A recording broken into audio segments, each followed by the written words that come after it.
Real estate రంగంలో pre launch పేరుతో real estate కంపెనీలు ఎంతోమందిని మోసాల బారిన గురి చేస్తున్నటువంటి నేపథ్యంలో అసలు ఈ ప్రీ లాంచ్ అంటే ఏంటి?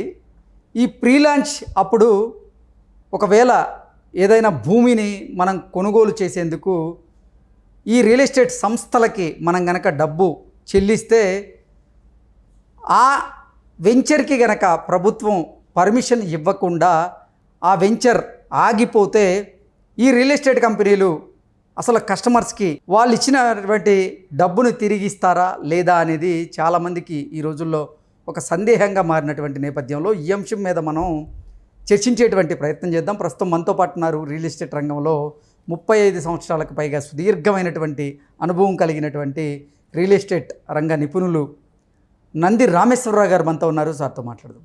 సార్ నమస్తే అండి. నమస్కారం అండి. సార్, ఈ రోజుల్లో రియల్ ఎస్టేట్ రంగంలో ప్రీ లాంచ్ పేరుతో రియల్ ఎస్టేట్ సంస్థలు కస్టమర్లని మోసం చేస్తూ ఉన్నాయి. ఈ నేపథ్యంలోనే ఒకవేళ ప్రీ లాంచ్ అప్పుడు కనుక కస్టమర్ ఆ సంస్థకి కొంత డబ్బు చెల్లిస్తే ఆ తరువాత ఆ సంస్థకి ప్రభుత్వం నుంచి గనక అసలు పర్మిషన్ గనక రాకపోతే ఈ డబ్బుని కస్టమర్కి ఎన్ని రోజుల్లో చెల్లించాలి, అసలు చెల్లిస్తాడా లేదా అనేది చాలామందికి సందేహాలు అయితే ఉన్నాయి. వీటి మీద మీ విశ్లేషణ ఏంటి సార్?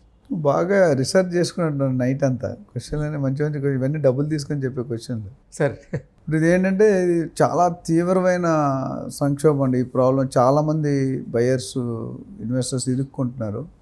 దీనికి ఏంటంటే రజనీకాంత్ గారు డైలాగ్ చెప్తారు, అతిగా ఆలోచించే మగవాడు అతిగా ఆవేశపడే ఆడవాళ్ళు డెసిషన్లు ఎమోషన్లో తీసుకుంటారు. డెసిషన్స్ ఎప్పుడు ఎమోషన్లో ఆ ఎమోషన్ని సెంటిమెంట్ని క్యాష్ చేసుకునే వాళ్ళు చాలామంది ఉన్నారు. సో నేను దానికి ఇచ్చే ఫస్ట్ ముఖ్యమైన సలహా అండి, ఏదైనా మీరు ఫస్ట్ టైం సెకండ్ టైం కొనుక్కునేటట్టయితే please appoint a professional real estate agent. Okay, మీ 80% బాధలు గాయబ్, ఇట్స్ గాన్, అడ్వర్టైజ్మెంట్ ఉంది. సో అది లేకపోతే ఏమవుతుందంటే వాళ్ళు చేయాల్సిన పని అంతా మీరు చేయాలి. మీకు అంత టైం ఉండదు, టైం ఉన్న అవగాహన ఉండదు. సో మీరు ఏజెంట్ అది మీరు ఒక క్వశ్చన్ ఏజెంట్లు కూడా చిట్ చేస్తారు కదా, ఉన్నారు, కరెక్ట్, యూఆర్ రైట్. అయితే మనం ఎంచుకోవడంలో ఉంటుందండి. మనం 3-4 ఏజెంట్లు మాట్లాడి సరైనవన్నీ మనం అపాయింట్ చేసుకోవాలి. చేసుకుంటే మీకు ఇందులో 90-80% ప్రాబ్లం దూరం అయిపోతాయి. ఒకటి. రెండోది, ఎలా మోసపోతారు అని అడిగారు. మోసపోతే ఎలా బయటికి రావాలన్నారు. చాలా నేను ఒక 1 year బ్యాక్ యూకే నుండి ఒక కస్టమర్ ఫోన్ చేశారు, ఒక మేడం. నా దగ్గర కన్సల్టెన్సీ తీసుకున్నారు. సో తీసుకుని అయిపోయిన తర్వాత నాకు ఒక ప్రాజెక్ట్ పేరు చెప్పారు. ప్రాజెక్ట్ పేరు మనం రివీల్ చేయలేము. 4 కోట్ల ఫ్లాట్, మంచి ఎస్టాబ్లిష్డ్ బిల్డర్, మంచి well branded builder, pre launch, 10,000 రూపాయలది 6,500కి ఇస్తున్నాడు. 3 years ప్రాజెక్ట్ టైం, ఏమీ లేవు permissions, nothing is there. So 35% discount.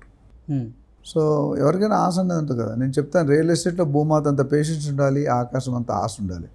ఆశ ఎప్పుడైతే అత్యాశకి వెళ్తుందో చీటింగ్ మొదలవుతుంది. అంటే రియల్ ఎస్టేట్ కంపెనీలు ఏమో ప్రీ లాంచ్ పేరుతో భారీగా డిస్కౌంట్లు ఇస్తారు.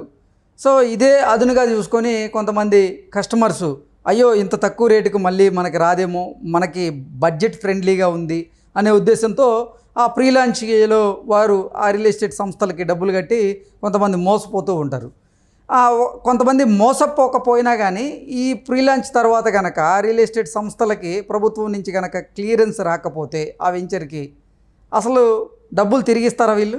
ఆ పరిస్థితి ఉందా? ఇందులో 2 రకాలు ఉన్నాయండి. ఒక బిల్డర్ ఏమో కొంత పోర్షను మంచి వాళ్ళే, నిజాయితీ వాళ్ళు, ఓనర్ నమ్మి ల్యాండ్కి ఇప్పుడు ప్రీ లాంచ్ అంటే మన దగ్గర డబ్బులు లేవండి, పబ్లిక్ డబ్బులతో ఇల్లు కడతాం, మంచిదే, తప్పులేదు. ఒక 5-10% మన దగ్గర ఉంటుంది. సపోజ్ ఒక 50 కోట్ల ల్యాండ్, మనకు 5 కోట్లు ఇచ్చేస్తాం. 5 కోట్లు ఇచ్చి రైట్స్ మనం తీసుకుంటాం. తీసుకునేటప్పుడు ఓ లేఅవుట్ వేసేస్తాం, మంచి 3D డైమెన్షన్ 3D ఉంటుంది కదా డిజైన్. మరి అది చూస్తే ఎట్లుంటే మీరు అక్కడ స్విమ్మింగ్ పూల్లో స్విమ్ చేసినట్టు మీకు హోల్ ఎమోషన్ తెప్పిస్తారు. Plus 35% discount. మీరు 35% డిస్కౌంట్ చూసుకుంటారు, 65% ప్రిన్సిపల్ అమౌంట్ మీరు చూసుకోవట్లేదు, ఆలోచనే చేయట్లేదు. అది ఫస్ట్. ఎక్కడ డిస్కౌంట్ ఉందో అక్కడ చీటింగ్ జనరల్గా పాసిబుల్ అండి. ఎందుకంటే బ్యాంక్ మనకి ఎంత ఇస్తుందండి, 7% per annum. ఇప్పుడు ఈయన 35% ఇంత ఇచ్చంటే మీరు ఒక 6 సార్లు ఆలోచించాలి కదా. డిస్కౌంట్ ఇచ్చారని పరిగెడితే మరి ఇలాగే ఉంటుంది. అంటే ప్రీ లాంచ్ పేరుతో ఏ రియల్ ఎస్టేట్ సంస్థ వ్యాపారం చేయాలనుకున్నా కానీ కస్టమర్లు నమ్మకుండా ఉంటే మంచిదంటారా? తీసుకోకుండా ఉంటే మంచిది, స్ట్రైట్ ఫార్వర్డ్. ఎవరైనా ఒకటేరా మీకు ఎంతో క్లోజ్ ఉండి 30 years ఉండి అన్ని డెలివరీ చేస్తాడంటే కానీ ఒక 5-10% తప్ప 90% తీసుకోకూడదు. ఇందాక చెప్పిన కేసులో 4 కోట్ల ఫ్లాటు ఏదో ఈ 3,500 డిస్కౌంట్ ఇస్తే 6,500 లెక్క పెట్టి ఆల్మోస్ట్ 90% పేమెంట్ 30 daysలో కట్టేశారు. 3 నెలల్లో వస్తుంది అన్నారు పర్మిషన్. రేరా లేదు, డిటీసీబీ లేదు, హెచ్ఎండి లేదు, ఏ పర్మిషన్ లేవు, బ్రోచర్ కూడా లేదు. చిన్న రిసిప్ట్ ఇచ్చారు డబ్బులు తీసుకున్నారు. ఇచ్చినప్పుడు 6 నెలలు అయింది, 9 నెలలు అయింది, 1 year అయింది, ఏమీ రాలే. ఎందుకు రాలేదంటే బిల్డర్ మంచోడు, ఆయన టైటిల్ క్లియర్ లేదు, ల్యాండ్ లీగల్ ఒపీనియన్ చేసినప్పుడు జనాలు ముందు అడ్వాన్స్ ఇచ్చేసి తర్వాత చెక్ చేస్తారు. చెక్ చేసినప్పుడు టైటిల్ క్లియర్ లేకపోతే పర్మిషన్ రాదు, పర్మిషన్ రాకపోతే రేరా రాదు, రేరా రాకపోతే కట్టుకోలేరు మీరు. ఇది చైన్ సైకిల్. అప్పుడు ఏమవుతుంది, బిల్డర్ మీరు ఇచ్చిన డబ్బులు ఆల్రెడీ ఎక్కడో ఇన్వెస్ట్ చేసి ఉంటాడు. సో డబ్బులు మీరు సడన్గా వెళ్ళి నాకు 3 కోట్లు 2 కోట్లు అంటే ఎక్కడి నుంచి తెస్తాడు? ఇవ్వనని చెప్పుడు ఇవ్వలేరు. ఈ సందర్భం అప్పుడు బయటికి రావాలంటే మీరు మళ్ళీ ఆ మేడంకి నేను వద్దు అని చెప్పాను, ఆ ప్రాజెక్ట్ పేరు ఏదైతే అది వద్దండి, మీరు డోంట్ టేక్ రిస్క్ అన్న. నాకు తెలియకుండానే డబ్బులు ఇచ్చారు. సరే మనకి కొనుక్కుని ఉంటే మనం ఎందుకు, ఎగ్జాక్ట్లీ 1 year తర్వాత పని చేస్తారు. మీరు చెప్పిన మాట వినుకుంటే మేము అడ్వాన్స్ ఇచ్చేసాము అంటే 90% కట్టాము, ఇప్పుడు ఆ బిల్డర్కి ఏమీ రాలేదు, టైటిల్ బాగాలేదంట, ఏం చేయమంటారు? అది బయటికి రావడానికి 10%, 90% 10-20% ఖర్చు పెడుతున్నారు. ఇప్పుడు లీగల్ కేసు అని, పోలీసు వాళ్ళని, సివిల్ కేసు అని అన్నీ కూడా వేసుకుంటారు. ఎంత స్ట్రెస్ ఉంటుందండి. 2-3 కోట్లు కట్టేసి ఏమి రాలేదంటే స్ట్రెస్ ఉంటుంది లేదా?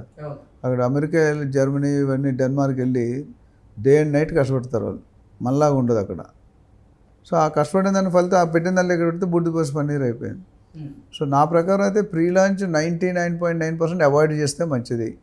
ఒకవేళ కొనుక్కోవాలని మీకు బాగా, ఎందుకంటే హైదరాబాద్లో కాదు ఇండియాలో అంటే ఇనఫ్ ఆప్షన్స్ ఉన్నాయండి. చాలా బిల్డర్స్ ఉన్నారు, చాలా ఫెసిలిటీస్, చాలా ఫ్లాట్స్ ఉన్నాయి, చాలా లేఅవుట్స్ ఉన్నాయి.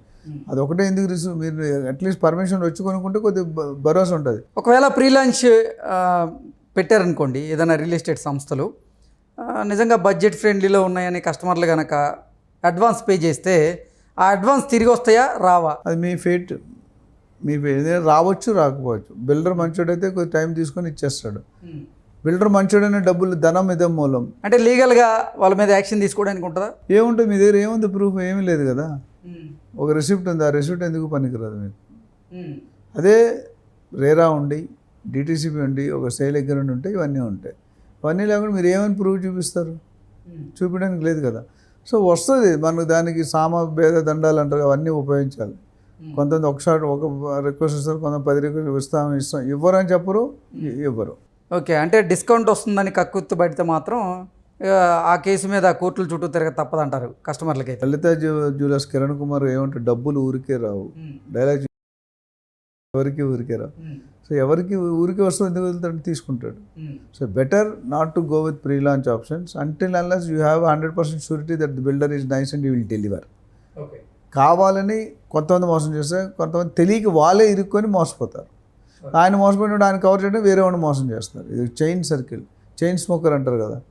కొంతమంది ఉంటారు, నేను చూసి 100-200 సిగరెట్లు పర్ డే తాగుతారు. అంటే అది అలవాటు. అది వీళ్ళు కూడా ఏంటి, ఇప్పుడు వీళ్ళు మోసపోయారు, వీళ్ళు కవర్ చేయాలి కదా, ఇంకొకటి వాళ్ళు ఇంకొకటి, అట్లా సర్కిల్ అయిపోతారు. So better either you go through a professional real estate agent, అంటే లీగల్ లాయర్కి వెళ్తే కొనవద్దని చెప్తారు. ఎందుకంటే అక్కడ ఏమీ లేకుండా ఆయన ఏం చెక్ చేస్తాడు.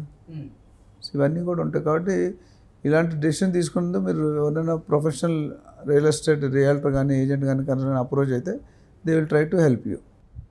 Okay sir, thank you so much. Right.